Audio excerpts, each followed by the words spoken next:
Muy buenos días, qué gusto recibirles con estas primeras noticias de TV Ciudad en una jornada de viernes, pero atención con 4 grados de temperatura a esta hora en Capital. Muy fría la mañana, que empezó con 2 grados, así que bueno, ya vamos a ver. Saludo cordial a quienes nos siguen por Uniradio, la radio de la Universidad de la República, 107.7 de FM, por señal abierta, 6.1, por YouTube y por tvciudad.uy. Vamos rápidamente al pronóstico de meteorología que nos indica cómo va a estar las próximas horas. Bueno, la máxima de hoy, 17 grados, o sea que se va a templar relativamente sobre el mediodía. El cielo estará claro con periodos de nuboso. ¿Qué pasará mañana? ¿Cómo estará el fin de semana? 16:04 las temperaturas extremas para el área metropolitana. El cielo estará algo nuboso, no se prevé lluvias. Y el domingo igual, una madrugada también fría, 6 grados, 15 la máxima.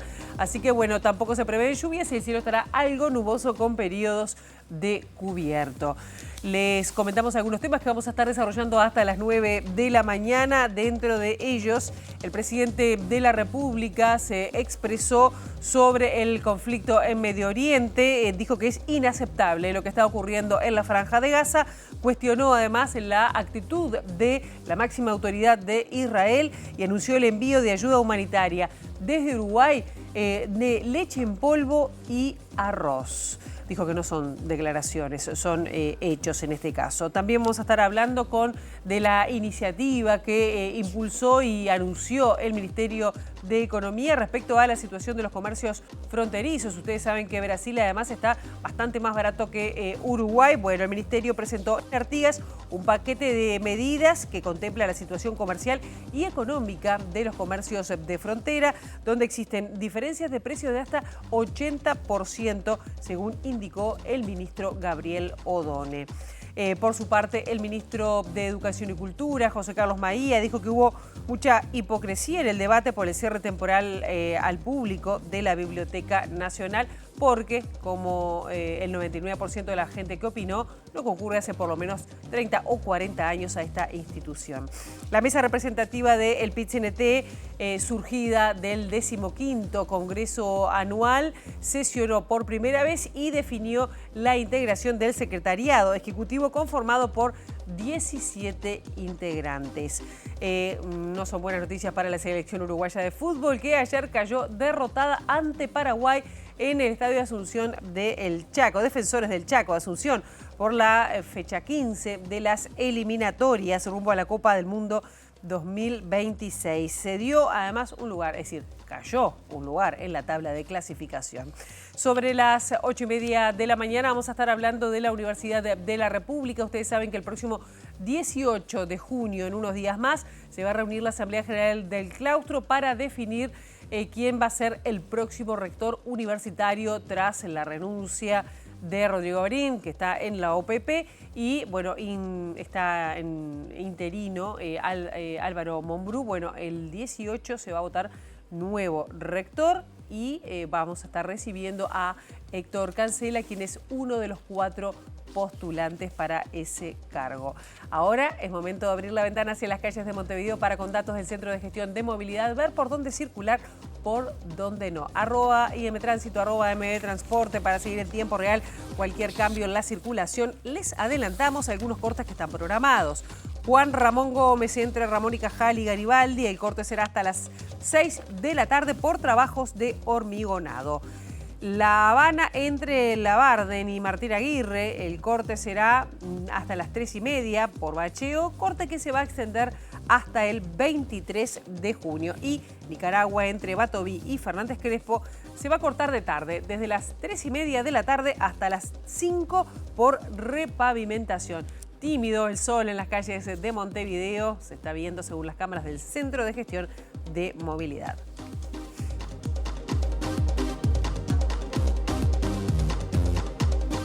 Comenzando el desarrollo informativo, les decimos que el presidente de la República, Yamandu Orsi, consideró inaceptable lo que está sucediendo en la Franja de Gaza, por la que responsabilizó además al presidente de Israel, Benjamín Netanyahu. Reiteró que el gobierno está en un todo de acuerdo con la estrategia que impulsa Naciones Unidas. El mandatario anunció el envío de ayuda humanitaria a la Franja de Gaza con leche en polvo y arroz.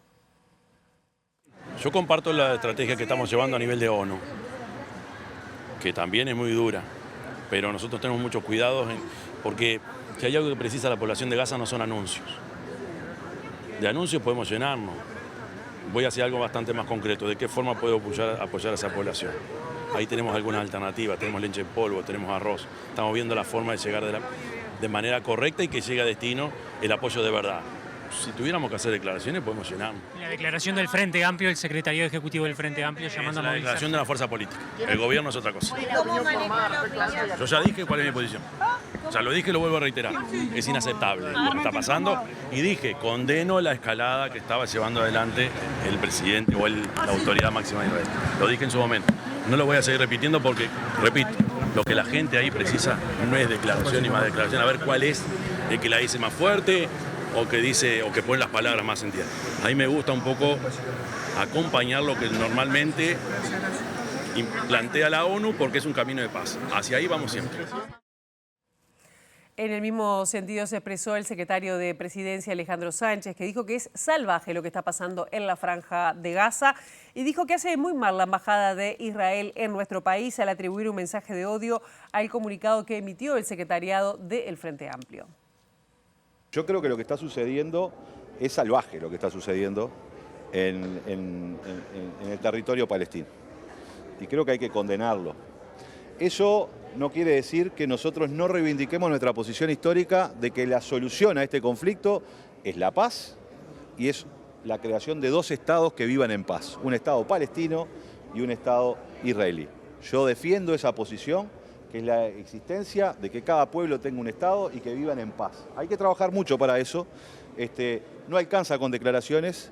Si me preguntás a mí personalmente, creo que lo que más hay que hacer, y esto lo hemos conversado con el presidente Orsi, es enviar ayuda humanitaria, más que hacer declaraciones. El Frente Amplio ha sacado una declaración la cual yo comparto. Pero el Frente Amplio es un partido político, como lo son otros partidos políticos. La Cancillería está tomando un conjunto de consideraciones y estamos avanzando en una política que siempre, vuelvo a insistir, que es clara, que es la búsqueda de la paz, de la solución de las controversias, que pare la agresión militar y que podamos juntos contribuir a una solución de paz de dos estados. Esa es nuestra posición. El comunicado de la Embajada de Israel dice que promueve el odio, el comunicado del Frente Amplio. No creo, yo creo que esto no puede ser truco y retruco. ¿Pero se tiene que recatar un poco el Frente? No, yo creo que no puede ser truco y retruco. Estamos muy lejos de la zona como para que nosotros empecemos en una escalada de adjetivos. Creo que hace muy mal la Embajada de Israel en catalogar de esa manera una fuerza política democrática como es el Frente Amplio, una fuerza política que ha reivindicado siempre la creación de los dos estados. Me parece que eso es lo importante y hoy lo que tenemos que hacer todos es contribuir con la paz. Y sigue generando polémica la declaración del secretario ejecutivo del Frente Amplio, sobre todo desde la oposición de legisladores blancos y colorados. El senador Andrés Ojeda, secretario general del Partido Colorado, considera que es peligrosa la declaración del Frente Amplio, mientras que el senador Álvaro Delgado, del Partido Nacional, sostiene que la fuerza política intenta condicionar a las autoridades de la Cancillería. Me preocupa porque es el Frente Amplio, el partido de gobierno, que quiere condicionar a la Cancillería en cambiar una visión internacional que Uruguay siempre tuvo y mantuvo a lo largo del tiempo. ¿Qué pasa si se cambia la visión desde la Cancillería a raíz de la presión que hace la fuerza política? El Frente Amplio, si el Frente Amplio le logra torcer el brazo a la Cancillería, nos va a tener a nosotros, al Partido Nacional, tomando las acciones legislativas necesarias para que Uruguay vuelva a una política de Estado. Invitar a la gente a movilizarse en contra de un país que tiene una buena relación con Uruguay no es la manera de expresar que puede haber reparos sobre acciones que realiza ese país. No es la manera de ninguna manera. Entonces, hacer un comunicado que ni siquiera nombra a Hamás, que no nombra lo ocurrido el 7 de octubre y que no habla de que Gaza está gobernada por una fracción terrorista. Y yo vuelvo a insistir sobre nuestra propuesta del año pasado en campaña electoral y se lo querría pedir al gobierno de Yamandú Orsi porque no lo hizo el gobierno de la calle Pou y hay que hacerlo. Uruguay tiene que declarar organizaciones terroristas a Hezbollah y a Hamás. Y vamos a hablar ahora de la educación, pero del bono estudiantil, porque el gobierno plantea entregar en el mes de julio un adelanto del bono escolar de 2.500 pesos para las familias que envíen a sus hijos a la educación primaria pública, originalmente previsto para el mes de febrero de 2026. El secretario de Presidencia, Alejandro Sánchez, destacó que el pago anual de este bono estará incluido en el presupuesto quinquenal que va a estar a estudio del Parlamento. Eso va a estar dentro del marco del presupuesto quinquenal, porque nosotros no tenemos una ley de presupuesto. Yo he visto a algún actor de la oposición criticar que asumimos el 1 de marzo y en febrero, que no éramos gobierno, no pudimos dar el bono. Bueno, pero lo que estamos planteando ahora es un adelanto de ese bono para el mes de julio, en el sentido de que ustedes saben muy bien, van a ser las vacaciones de julio y probablemente pueda servir para que las familias puedan destinar tanto a la recreación y el acceso a la cultura de los chiquilines, como también algo muy importante, que es el volver a clase, premiar la vuelta a clase. Ustedes saben que muchas veces en el Uruguay tenemos una tasa de deserción que es después de las vacaciones de julio. Entonces queremos incentivar la permanencia en los centros educativos con un premio que es a la vuelta a clase. Y bueno, seguramente se anuncie prontamente toda su instrumentación, pero la idea es que en este año, a mediados de este año, ya comience a funcionar esta propuesta, que era una propuesta de campaña para incluir en el presupuesto quinquenal y que debería empezar a funcionar en febrero, comenzará a funcionar antes. El Ministerio de Economía y Finanzas anunció una serie de medidas para los departamentos fronterizos, especialmente con Brasil, para atender la situación económica de diferencia cambiaria. La batería de acciones consiste, entre otras medidas, en eliminar el IVA mínimo, la reducción de la tasa básica, la extensión del subsidio de arrendamiento de terminales de POS, la exoneración de tributos, la disminución de aportes patronales y también la reducción del IMESI. Los anuncios fueron realizados por el ministro de Economía y Finanzas, Gabriel Odone, y el subsecretario Martín Valcorba, luego de reunirse con la Confederación Empresarial del Uruguay y representantes de los comercios de Artigas. Porque somos sensibles a que las diferencias de precios que hoy hay entre Brasil y Uruguay son lo suficientemente relevantes como para atender esta dinámica. De hecho, solamente para poner un ejemplo, las diferencias, según la Universidad Católica de Uruguay, de precios entre Artigas y Quaraí en la canasta básica es de casi 80%. Exoneración total del IVA mínimo y del 50% de la tasa básica a comercios con la frontera con Brasil. Esto incluye las compras en comercios minoristas de ramos generales que estén localizados a menos de 20 kilómetros de un paso de frontera. Se implementa esto mediante la compra de tarjetas de débito o instrumentos de dinero electrónico. Segunda medida, la extensión del subsidio al 100% del arrendamiento de terminales POS para monotributistas y empresas de Literal E. Tercero, la ampliación de la reducción del IMESI de 24 a 32% en la frontera con Brasil. La cuarta medida, y es importante, el régimen simplificado de importación.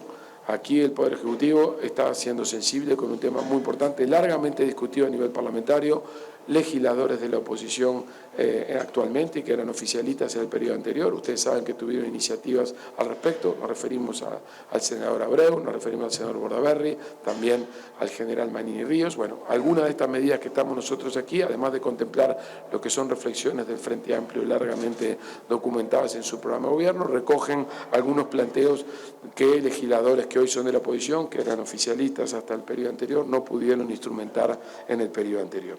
La quinta medida es una reducción del 75% de los aportes patronales para las empresas ubicadas a menos de 60 kilómetros de un paso de frontera con Brasil, que tendrá una reducción, como decía, hasta el 75% de los aportes patronales de todos aquellos nuevos empleos formales que se creen en los próximos 12 meses.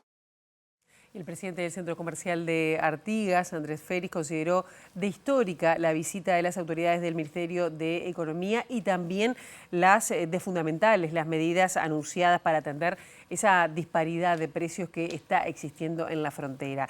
El comerciante sostuvo que hay expectativas sobre que las acciones puedan mejorar efectivamente la situación de los comercios y también los indicadores de empleo. Lo que sucedió hoy para Artigas para nosotros de alguna manera es histórico por dos razones. Una, porque nunca habías venido, o creo que en el 85 hay un antecedente de esto. El ministro Odone ya estaba en conocimiento de esto, de cómo es. Ya había venido antes de asumir conoce lo que es la situación y lo conoce in situ, que para nosotros eso es fundamental. Ahora vino OPP, ANDE, Banco República, todo el staff del Ministerio de Economía, y vino por toda la frontera, conociendo lo que es la realidad de la frontera. Y bueno, estas medidas para nosotros son fundamentales. Han caído muy bien, nosotros teníamos expectativa, y creo que es el comienzo de la recuperación económica, y podemos decir tranquilamente que la construcción es un 50% más bajo. Tranquilamente lo podemos decir. Podemos decir que hay productos que, bueno, están en el 70, 80% o 40, 50%. Estas medidas, capaz que hay productos que va a ser muy difícil llegar al nivel de Brasil, porque está muy barato algunas cosas, pero lo vamos a mitigar. La Unión de Trabajadores del Hospital de Clínicas está realizando un paro desde las 6 de la tarde de ayer hasta mañana sábado.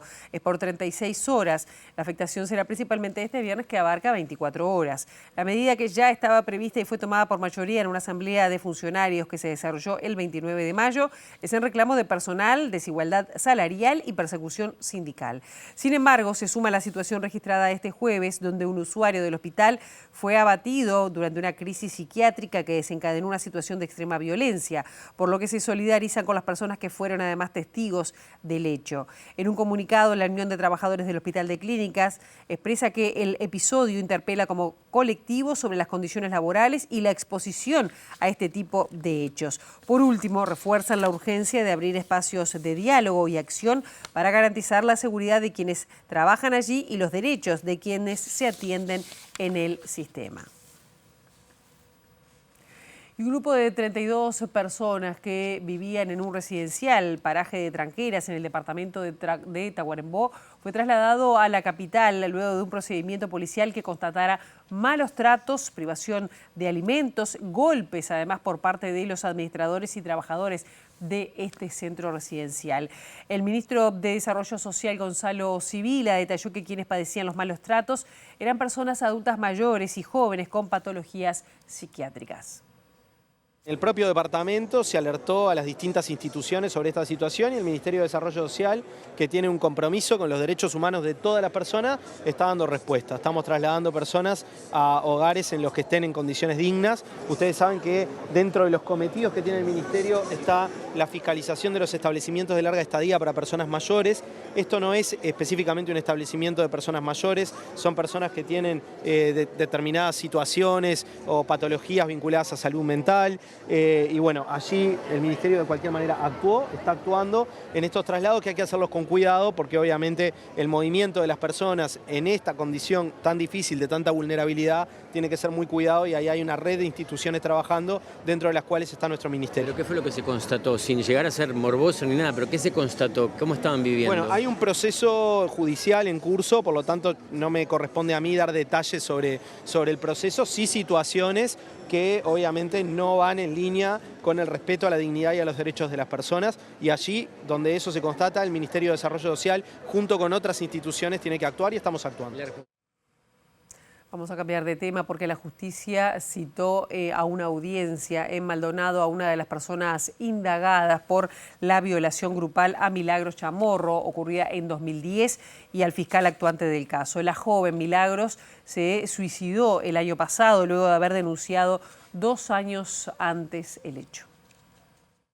La novedad del caso, que entendemos que para el caso es el umbral que logramos cruzar, y además entiendo que también es un hecho icónico para todos los casos de abuso sexual, de violencia de género, que han sufrido y sufren tantas personas en Uruguay, al igual que Milagros. La noticia es que se ha citado a una audiencia en un juzgado penal en Maldonado a uno de los 5 imputados, violadores de Milagros Chamorro, que es Pedro Alberto Martínez Umpierres. Lo menciono con nombre y apellido porque él mismo se ha presentado en el expediente. Antes de que fuera citado, presentó escritos, y ahora se ha decidido por una juez penal de Maldonado convocar audiencia a Pedro Martínez, que es el que era mayor de edad en la noche fatídica de septiembre del 2010. Y a su vez también se convoca, por un lado, a la familia de Milagros, por supuesto, y a esa misma audiencia también se convoca al doctor Sebastián Robles, que es el fiscal que tenía a cargo de la investigación, que decidió reabrir el caso, pero ante nuestra insistencia de que se diligencien medios de prueba, también se valorará cómo está actuando el fiscal.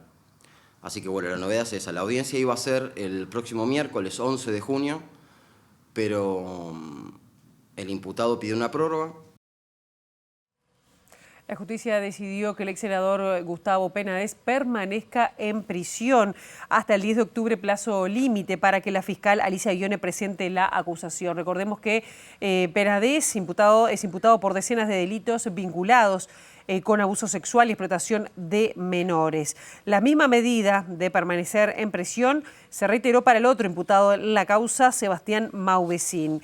En la audiencia de este jueves, la jueza Marcela Vargas se manifestó contraria a la prisionalización, pero admitió que no está dispuesta a establecer la prisión domiciliaria para el ex legislador y para que después un tribunal vuelva a revertir esa medida. Vargas dijo en la audiencia que cuando fue a prisión domiciliaria se generó una conmoción social y Penades volvió a la cárcel.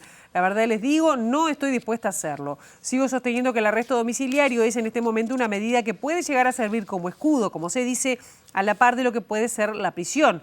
La magistrada concluyó: entiendo que las víctimas tienen la identidad reservada, se les hace todo tipo de protección. La víctima que falta declarar está en otro continente.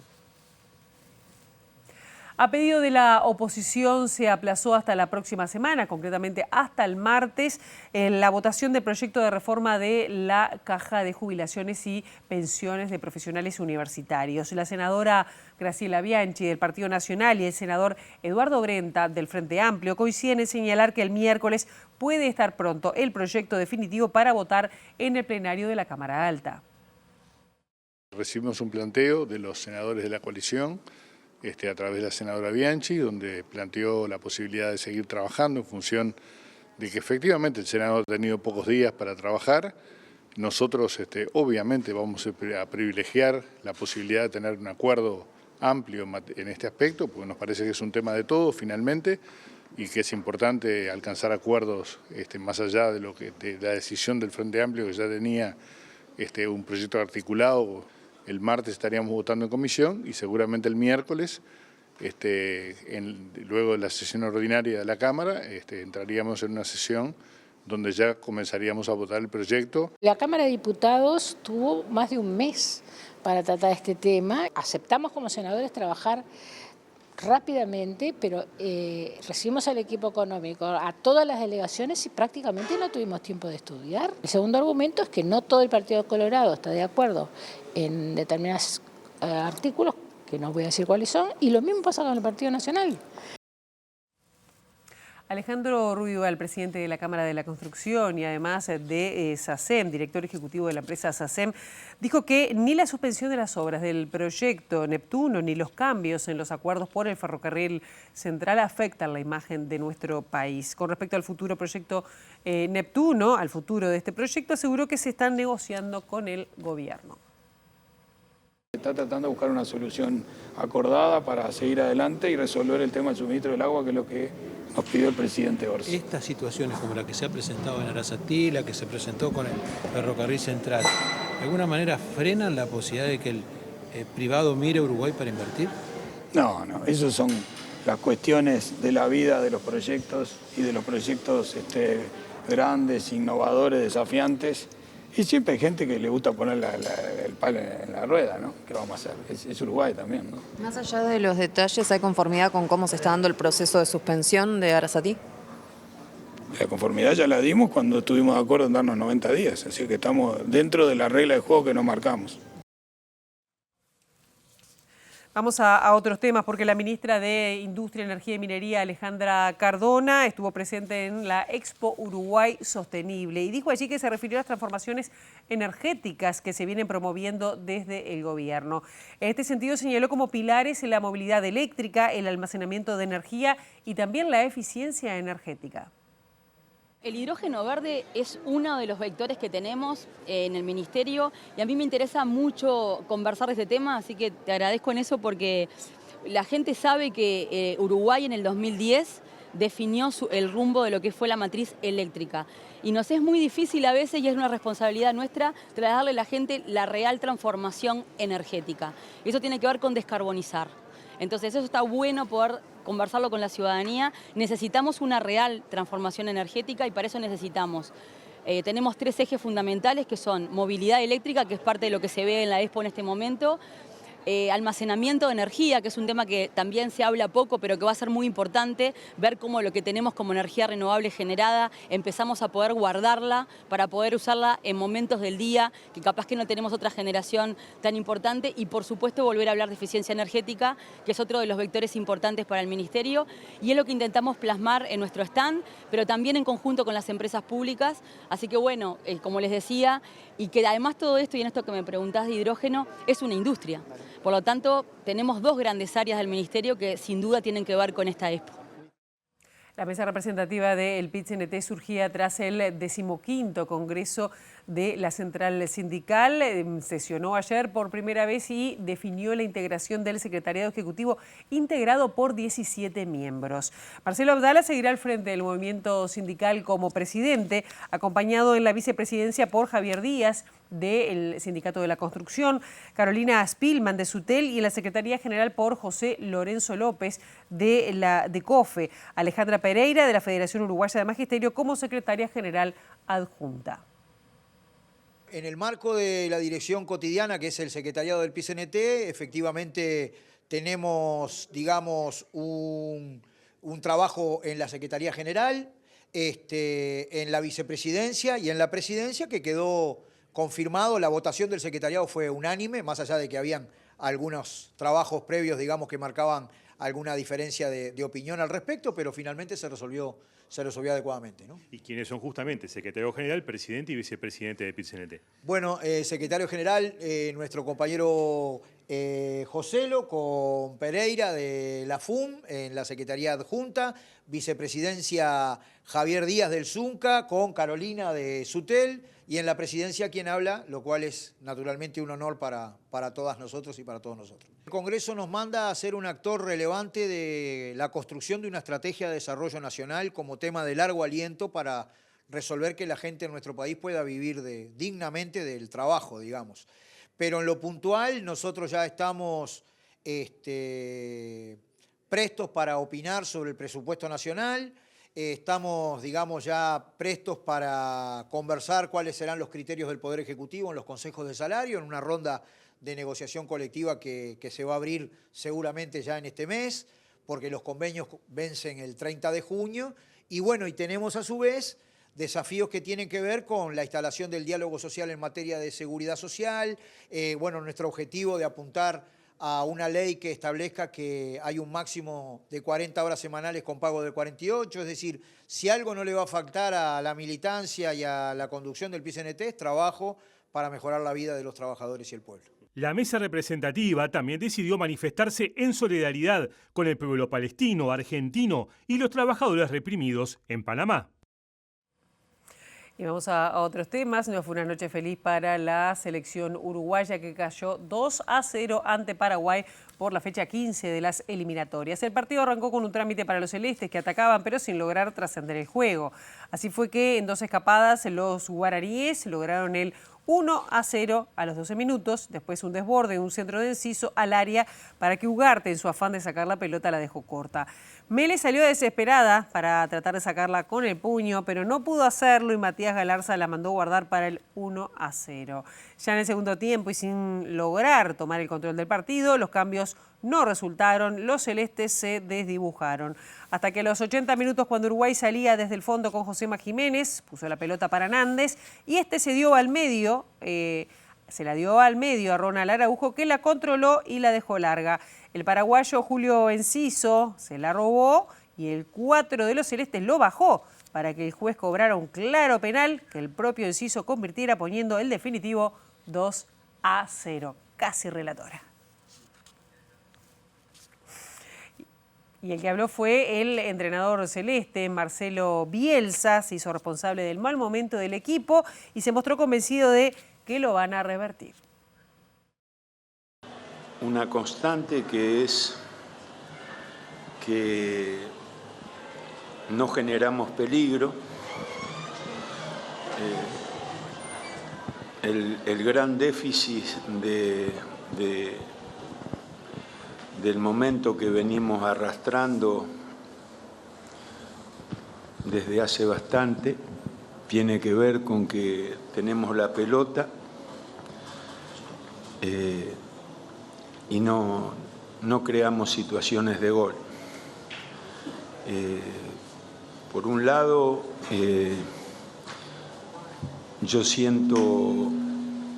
me siento verdaderamente responsable de la situación del equipo,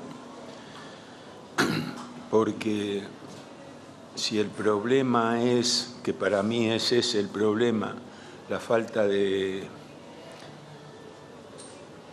generación de jugadas de gol, y mi posición frente a ese problema ha sido desde que lo vi, proponer soluciones, y cuando uno propone soluciones y tiene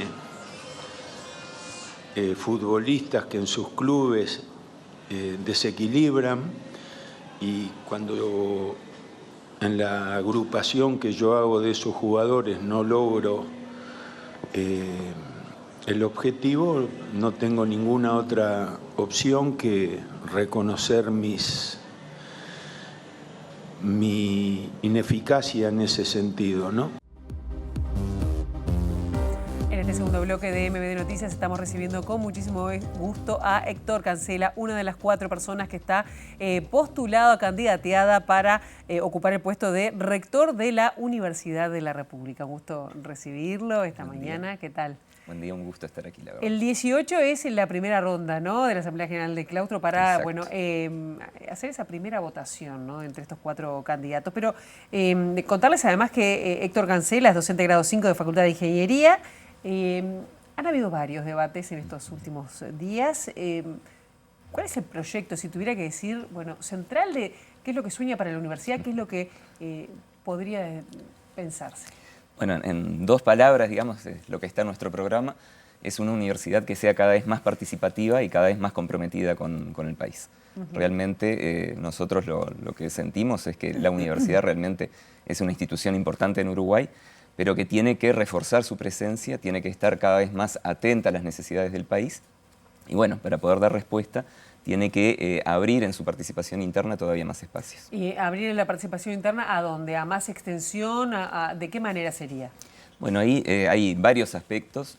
Uno de ellos es mayor integralidad en las funciones, ¿verdad? La universidad hace enseñanza, hace investigación, hace extensión, pero tenemos que pasar de una cabeza en la cual vemos por separado las 3 funciones a una visión mucho más conjunta y buscar que en todas las actividades, ¿no?, cuando hacemos enseñanza tengamos en cuenta los problemas del país, cuando hacemos extensión incorporemos a más estudiantes para que tengan esa experiencia, cuando hacemos investigación nos nutramos de esos problemas nacionales y lo volquemos también, ¿verdad?, a la enseñanza y a la investigación. ¿Qué rol tiene, por ejemplo, el tema de la descentralización, que en los últimos años bueno, ha tenido una mirada mayor, la creación de carreras, pero también el cuestionamiento de que no hay mayor calidad tampoco, ¿no?, que siempre siguen prefiriendo Montevideo? Bueno, yo creo que eso a veces es un prejuicio, pero al mismo tiempo es una tensión. La descentralización creo que ha sido un proceso muy bueno. Ha permitido, ¿verdad?, que ciudades que eran exportadoras de jóvenes ahora haya mucha gente que va a vivir en esos lugares. Está cambiando la matriz productiva en muchos lados. Al mismo tiempo necesitamos, por un lado, consolidar los lugares donde la universidad está presente y por otro, trabajar más en conjunto con las otras instituciones de educación. Porque, bueno, por ejemplo, ANEP, a través de los CERPs, está presente en todos los departamentos, la UTU tiene formación terciaria en todos los departamentos. En muchos lados lo que necesitamos, más que crear una sede universitaria, es trabajar en conjunto con las otras instituciones que están allí, ¿no?, también la UTEC. ¿Pero se piensa trabajar en ampliar la descentralización? ¿Esa es la propuesta o no? La descentralización, la propuesta nuestra es, por un lado, consolidar las sedes donde estamos y, por otro, trabajar en conjunto con las otras instituciones, con la red, de forma de generalizar la oferta terciaria en todo el país. Si realmente creemos que tiene que haber oferta en todo el país, pero no creemos que tenga que ser solo la UDELAR, lo tenemos que hacer en conjunto con las demás instituciones. Y en cuanto al funcionamiento interno, porque siempre dicen que la universidad es como un paquidermo, ¿no? Que se mueve lento, que se mueve pesado. ¿Hay alguna propuesta en ese sentido? Sí, nosotros defendemos que la universidad se mueve lento, pero cambia mucho. Yo desafío a la gente a pensar una institución que haya cambiado tanto en 40 años como cambió la universidad. Cuando yo entré en la universidad, había muy pocos docentes en dedicación total, había muy poca investigación, la extensión estaba en concepto pero no era real, la universidad no estaba en el interior. Y en 40 años, que parece mucho, pero en realidad es poco para una institución tan grande, todas esas cosas se han modificado. Sí entendemos que hay que reforzar la presencia de ese cogobierno, hacerlo más ágil en ciertos sentidos, más participativo. Y sí entendemos que en gran medida lo que hay es un déficit a veces de participación o un déficit en el cual hay colectivos que no llegan al cogobierno y no se sienten parte. Y eso que carreras que se crearon después del casi del 60. Sí, no solo carreras, ¿no? Hay facultades enteras que no votan, los centros universitarios en el interior tampoco tienen voto ni siquiera en la GC. Sí, ahí tenemos 30.000 estudiantes y miles de docentes que no van a participar en la elección rectoral. Bueno, eso hay que cambiarlo rápidamente. Hace unos días estuvo el ex rector Roberto Marcarián en la presentación de un libro que escribió y le pregunté sobre la universidad y él dijo que habría que impulsar la creación de más universidades públicas, no de la UDELAR. ¿Qué dicen de eso?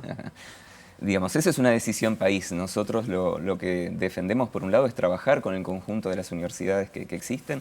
Sí estamos de acuerdo, por ejemplo, en la creación de la Universidad de la Educación, pero también estamos de acuerdo en que la Universidad de la República como tal tiene una potencia y una presencia que hay que aprovechar, ¿verdad? Si nosotros seguimos creyendo que hay un potencial de crecimiento en la Universidad de la República y no lo contraponemos, por ejemplo, con la creación de la Universidad de la Educación. Claro, y con respecto a las universidades privadas, porque ahora ayer justo estuvo el ministro hablando de esta derogación que da de baja, digamos, a las autorizaciones definitivas. ¿Qué tiene que decir en ese vínculo con las universidades privadas? ¿Cómo debería ser? ¿Cómo lo ven? Sí, las universidades privadas son parte, en definitiva, el ecosistema de educación del Uruguay.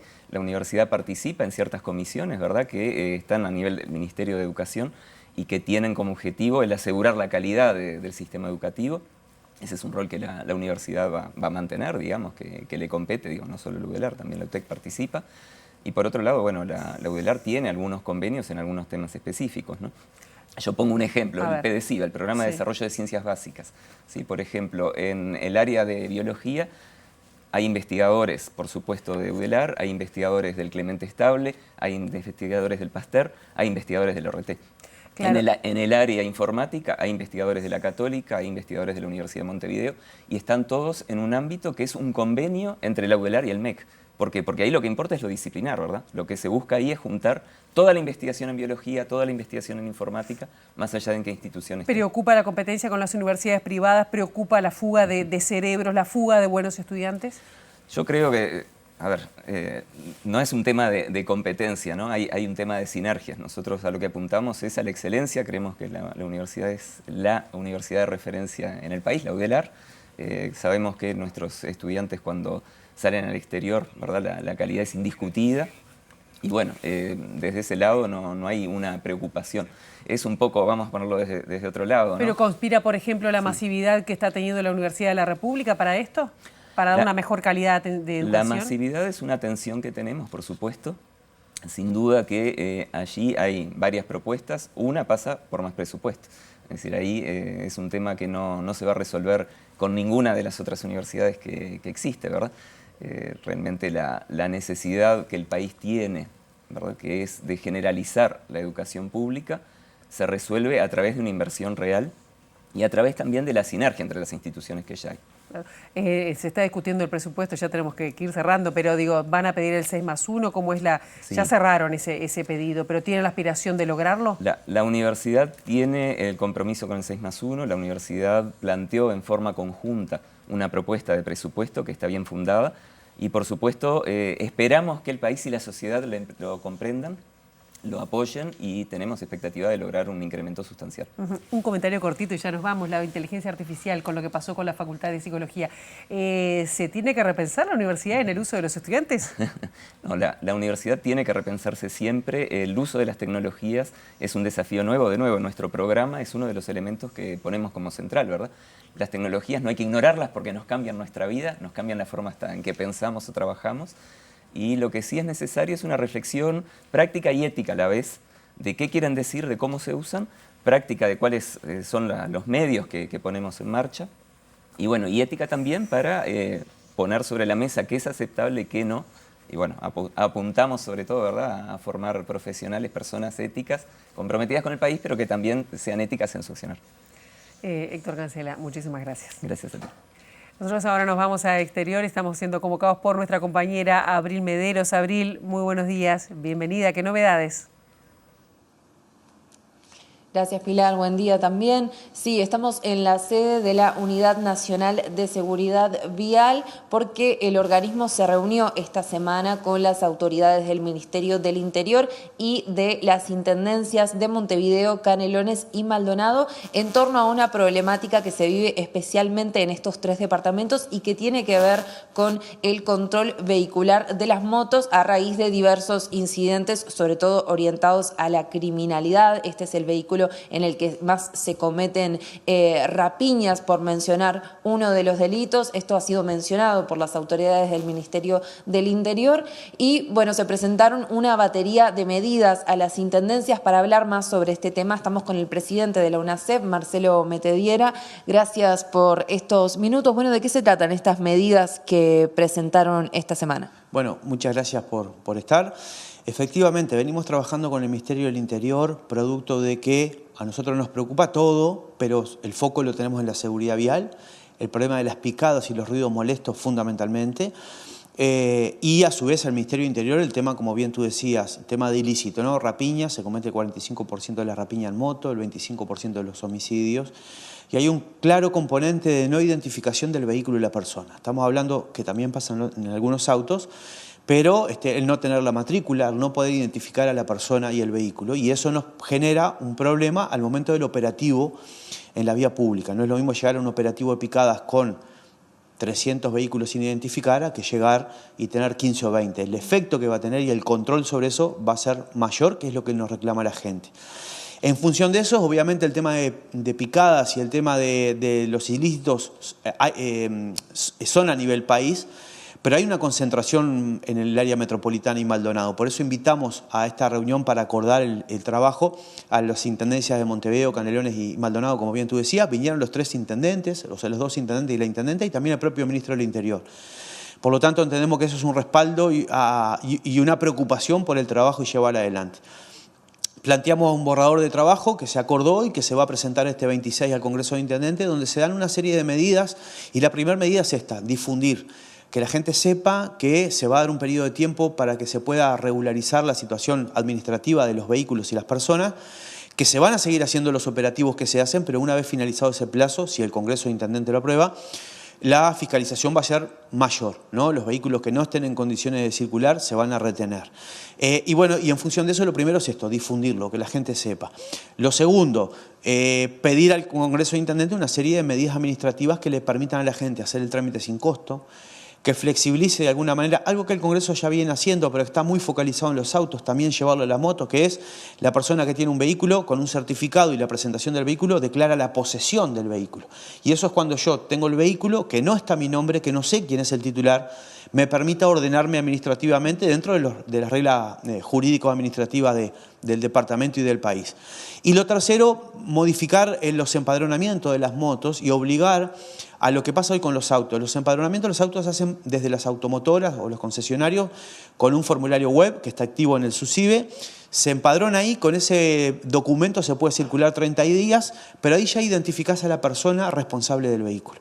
Entonces, lo planteo es ir a hacer lo mismo con las motos, que hay un comercio que en general se hace, pero hay otro rubro, otro ramo, puede ser los supermercados, comercio de esas características, que no se dedican exclusivamente a eso, que la persona el comercio esté obligado a empadronar o al preempadronar por la web esa moto. Si una moto llega a una intendencia y no tiene ese preempadronamiento, no se las va a empadronar. ¿Por qué? Porque en el proceso de preempadronamiento ya identificás a una persona responsable del vehículo y va a tener que presentar, y esto fue una propuesta de los intendentes que estoy de acuerdo, quien vaya a comprar una moto tiene que ir con un permiso de conducir de la categoría de la moto que va a comprar. O sea, desde el pique tiene que tener las garantías que la persona que es responsable del vehículo tiene permiso de conducir, pero aparte asociar una persona a la moto. ¿Por qué? Porque por el tipo, el patrimonio, o sea, el tema de títulos que no se dan las motos como si en los autos. Una persona va a comprar una moto, le dan la factura y te vas. Y ahí no hay ni obligación de permiso de conducir, ni seguro, ni empadronamiento. Bueno, queremos bajar de alguna manera el margen de acción de irregularidades en la vía pública, insisto, para que los operativos que la gente nos pide tengan un efecto mayor y se cambie un poco la situación que estamos teniendo. Se había hablado en su momento de colocar una suerte de chip en las matriculares. ¿Cómo funcionaría eso y qué respuesta tiene por parte de las autoridades departamentales? Bueno, eso es algo que está trabajando el Congreso de Intendentes y el Ministerio del Interior, ¿sí? Que podría ser, se plantea un tag en una matrícula, pero eso está medio en stand-by. Lo otro que se descarta de pique, lo dijimos varias veces y voy a aprovechar a decirlo, el planteo de que no circulen 2 personas en una moto de noche, eso no corre, no se va a hacer. De que se tenga que poner la matrícula en el casco o en el chaleco, tampoco. Eso es algo que el Ministerio del Interior en un momento tomó como referencia experiencias de otros países para analizar la situación que se tiene por el tema de los ilícitos, pero en algún momento alguien dijo, se va a hacer, no se va a hacer eso, transmitir con total tranquilidad. Bien, otra de las problemáticas que compete a la UNACEV es la cantidad de siniestros de tránsito. Más allá de la criminalidad, el número de personas que fallecen o que se accidentan en el país, y para eso se había planteado una medida que estaba en evaluación que tenía que ver con la libreta por puntos. ¿Cómo funcionaría esto y también qué tan avanzada está esa propuesta? Bien, venimos bien. El permiso por puntos presentamos el borrador al Congreso de Intendentes. Ayer estuvieron reunidos los directores y directoras de tránsito de todo el país en el Congreso de Intendentes y tomaron posición y hicieron algunos planteos que nos van a llegar. Por lo tanto, entiendo que el Congreso como tal, el 26, va a aportar su opinión a ese borrador. Si bien la ley determina que es la UNACEV la que reglamenta, me parece de orden consultarles a quienes han trabajado hasta ahora con ese tema. Para nosotros eso va a ser un cambio cultural muy importante, eso junto con los temas de tránsito en la educación formal, que estamos trabajando también. Y bueno, en la medida que se pueda aprobar el decreto reglamentario, que esperemos sea entre este mes y el mes que viene, trabajar para el primer semestre del año que viene empiece a funcionar el permiso por puntos en un proceso paulatino, no todo de golpe. Eso es un cambio que le hice. Y también le pusimos un plazo de tiempo máximo de 2 años, de 24 meses, para que esté en pleno funcionamiento del permiso. Así nosotros también nos trazamos un horizonte y nos obligamos a empujar en eso. Muchísimas gracias, Marcelo. Marcelo Metediera, presidente de la UNACEV. Volvemos a estudios. Muchísimas gracias, Abril. Y acabamos con otros temas porque el directorio de la Unidad Agroalimentaria Metropolitana dijo que el director está avanzando en las gestiones con el Banco de la República y la administradora de fondos de inversión de la entidad Rafisa para modificar las condiciones de amortización establecidas en los fideicomisos contraídos para la construcción del parque agroalimentario. El presidente de la UAM, Daniel Garín, destacó que existe una buena disposición de las autoridades del banco para concretar los acuerdos necesarios. En este sentido, se creó un ámbito de trabajo en el cual participan el Ministerio de Ganadería, Agricultura y Pesca, la Intendencia Municipal de Montevideo, la Unidad Agroalimentaria Metropolitana y Rafisa. El trabajo que empezó ya en agosto del 2022 ha ido generando la posibilidad de compartir información de calidad en lo que es el proyecto de la UAM, la construcción, lo que se ha comercializado, los ingresos que tenemos.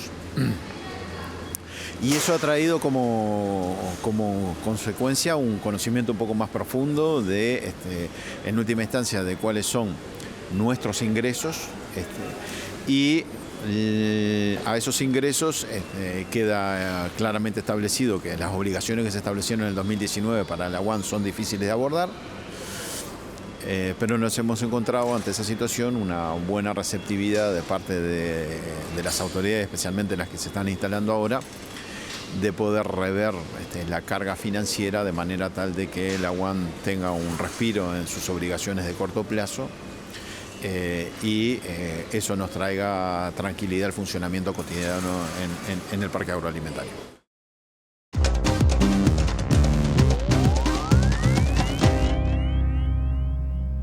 En medio de una pelea mediática con el presidente de Estados Unidos, Donald Trump, el empresario multimillonario y hasta hace poco funcionario destacado del gobierno republicano, Elon Musk, denunció que el mandatario está en los archivos del caso Epstein, recordamos que de escándalos sexuales, y que esa es la principal razón por la que los documentos que lo involucran no han sido desclasificados.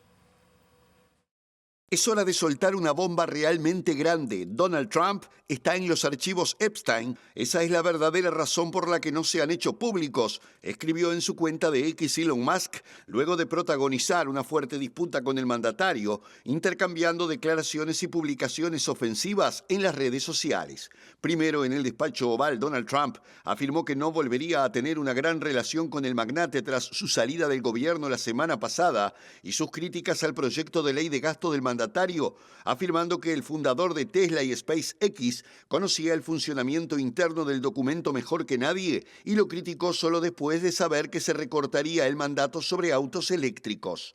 En respuesta, Elon Musk condenó en sus redes sociales la ingratitud del presidente estadounidense y calificó de falsas sus afirmaciones, destacando que ese proyecto de ley nunca le fue mostrado ni una sola vez y que fue aprobado en la oscuridad de la noche, tan rápido que casi nadie en el Congreso pudo siquiera leerlo, denunció en su cuenta de X. El multimillonario Jeffrey Epstein fue hallado muerto en 2019 en su celda cuando esperaba ser juzgado por cargos federales de tráfico sexual de menores, un día después de que se revelaran documentos judiciales que implican como cómplices del magnate a algunos de los hombres más poderosos y ricos del mundo, incluido el príncipe británico Andrés, el inversionista multimillonario Glenn Dubin y el exgobernador de Nuevo México Bill Richardson, entre otras figuras políticas y personas de alto perfil.